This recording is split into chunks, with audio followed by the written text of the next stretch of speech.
मित्रों, आप गरीब हैं, अमीर हैं, इन चीजों की चिंता छोड़ दो दोस्तों। एक बात की जरूरत होती है, आपका आप पर भरोसा होना चाहिए।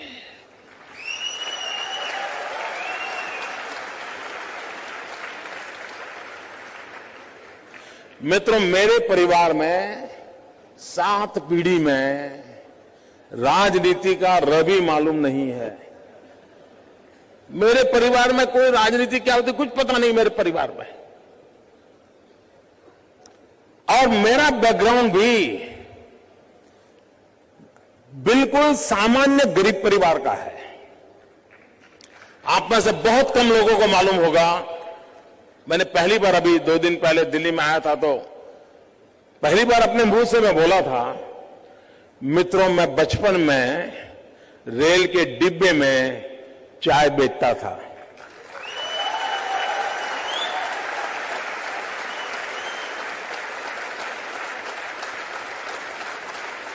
और आज आपके सामने खड़ा हूं।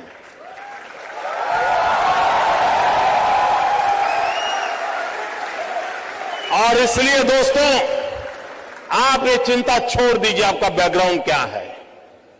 बिल्कुल घबराइए मत दोस्तों। आप किस परिवार में पैदा हुए हो, किस अवस्था में पैदा हो, चिंता छोड़ दीजिए दोस्तों। अगर आपके दिल में समाज के लिए, देश के लिए करने की आग है, निकल पड़िए दोस्तों, रास्ता अपने आप मिल जाएगा।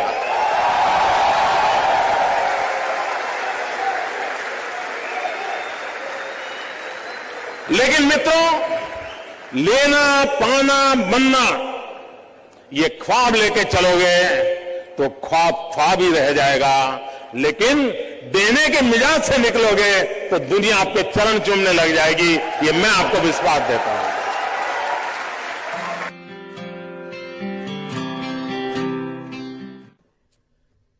स्टार्टअप, मैं कल एडम से बात कर रहा था तो बड़ा इंटरेस्टिंग है, उसको मिलने जैसा है। उसको हिंदुस्तान की स्पिरिचुअल दुनिया में बड़ा इंटरेस्ट है। लेकिन उसने मुझे एक बात अच्छी बताई। वो कह रहा है जो पैसे कमाने के इरादे से आता है वो कभी स्टार्टअप कर ही नहीं सकता है।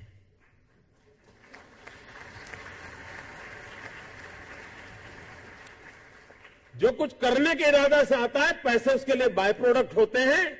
और आप सबने देखा होगा कि आप लोगों ने जब शुरू किया होगा तब आपने बैंक बैलेंस क्या होगा ये कभी नहीं सोचा होगा। लेकिन किसकी जिंदगी में क्या बदलाव लाता हूं यह सोचा होगा, तब हुआ होगा।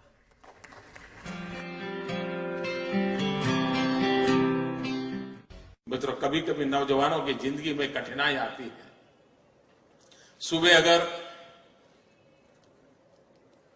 किसी क्रिकेटर की अखबार में फोटो देख ली, उसकी बड़ी वाहवाही हुई देख ली, तो मन करता है यार क्रिकेटर बनना अच्छा होगा।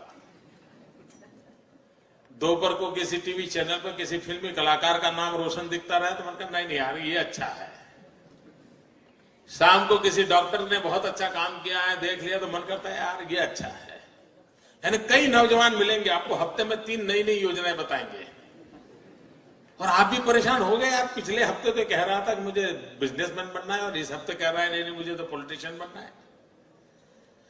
मित्रों, ज्यादातर लोग ऐसे हैं जिनकी इच्छाएं रोज जन्म लेती हैं और ज्यादातर इच्छाओं का बाल मृत्यु हो जाता है।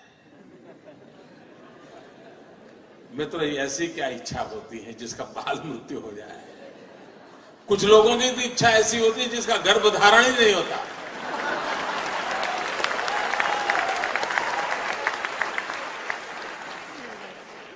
और मित्रों, कुछ लोग होते हैं जिनकी इच्छाएं रोज बदलती रहती है। और जब इच्छाएं रोज बदलती रहती है तो आपके साथी आपको क्या कहते हैं?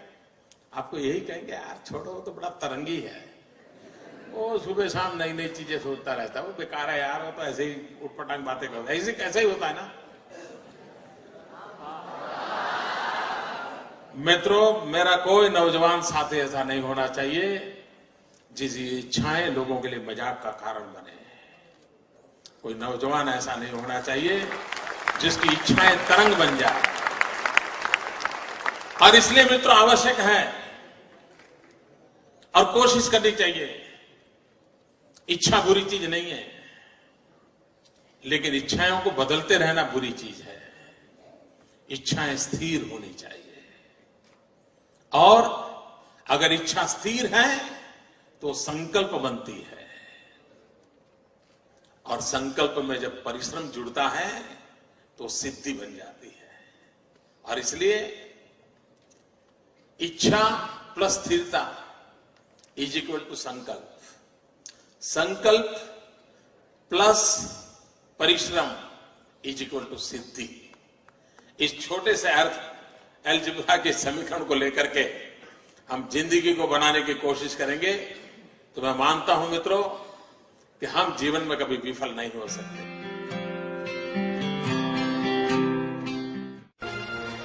मैं मेरे नगर वड़नगर से कभी कभी ट्रेन के अंदर विसनगर जाया करता था। एक 12-15 साल का किशोर जिसको पोलियो हुआ था, कमर के नीचे का शरीर काम नहीं कर रहा था, वो मुश्किल से ट्रेन के अंदर चढ़ गया।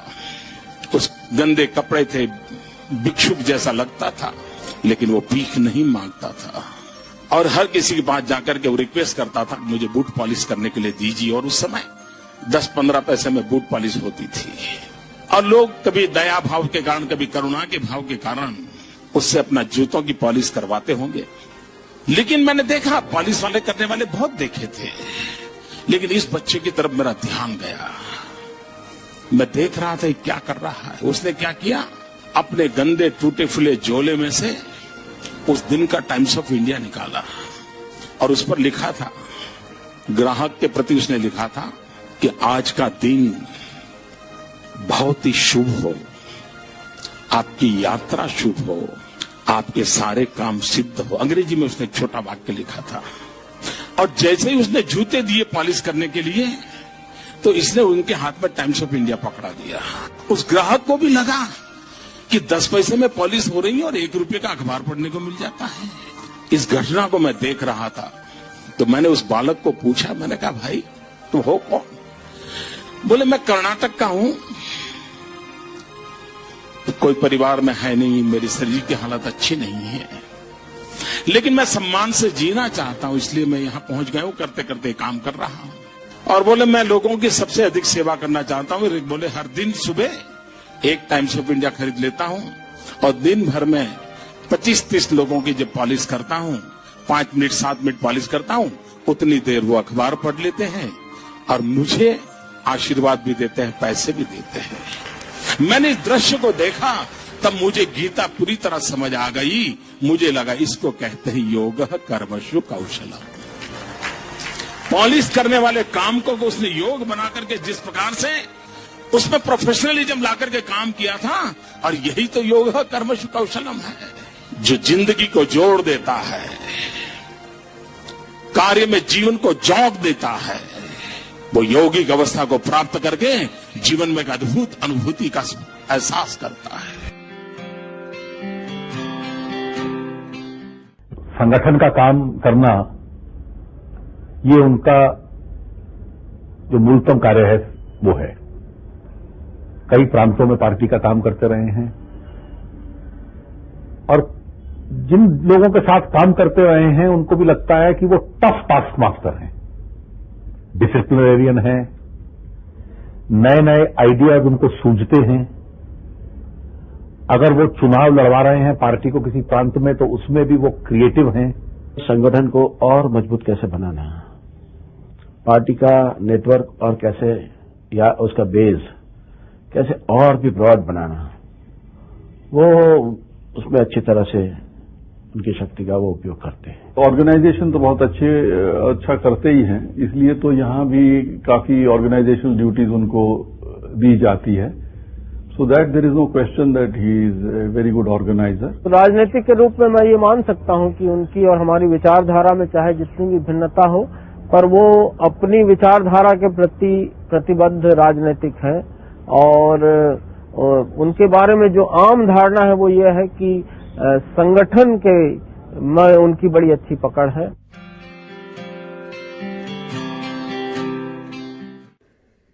क्योंकि ज्यादातर ये फर्स्ट जनरेशन एंटरप्रेन्योर है, ऑल स्टार्टअप्स। और जब कुछ सोचा होगा नहीं बेटे अपना काम नहीं तो कहीं नौकरी कर ले, शुरू में जब दोस्तों ने सुना होगा, बहुत मजाक उड़ाया होगा, उपहास किया होगा, जाते आते आपको उसी उपनाम से सुनाते होंगे, ये कुछ करने वाला है, ये करने वाला है। फिर एक पल आया होगा, सारी दौर विरोध हुआ होगा, सब दूर परिवार के लोगों ने विरोध किया होगा, नहीं ये नहीं करना है, जाओ कमाओ, नौकरी कर लो, देखो उसका पहचान है, वो नेताजी को जानते हैं, जाओ उसको मिल लो।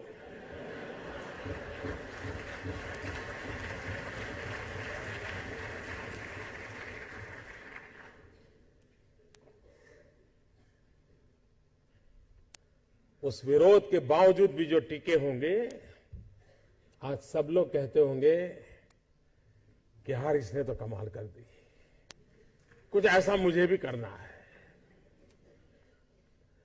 हर किसी के स्टार्टअप की जिंदगी की यही कहानी है।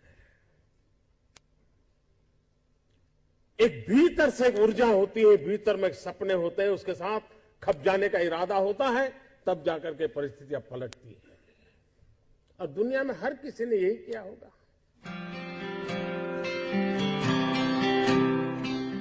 आपके जीवन में आप उस अवस्था में है, उस अवस्था में इतना पसीना बहाना चाहिए, इतना पसीना बहाना चाहिए, साथियों को लगना चाहिए कि यार ये एक बड़ा अफसर ऐसा है, खुद मेहनत करता है, तो और औरों को कभी कहना नहीं पड़ता है, तो सब लोग दौड़ते हैं। आप अगर बोर्ड लगाओगे एक समय पर ऑफिस आना चाहिए, उसकी उतनी ताकत नहीं है कि आप समय के पहले 5 मिनट पहुंच जाए, उसकी ताकत है। आप अफसरों को कहे कि भाई सप्ताह में 1 दिन दौरा करना चाहिए, रात को गांव में रुकना चाहिए, 2 दिन रुकना चाहिए, उतनी ताकत नहीं है कि जब तक हम जाकर के रुके।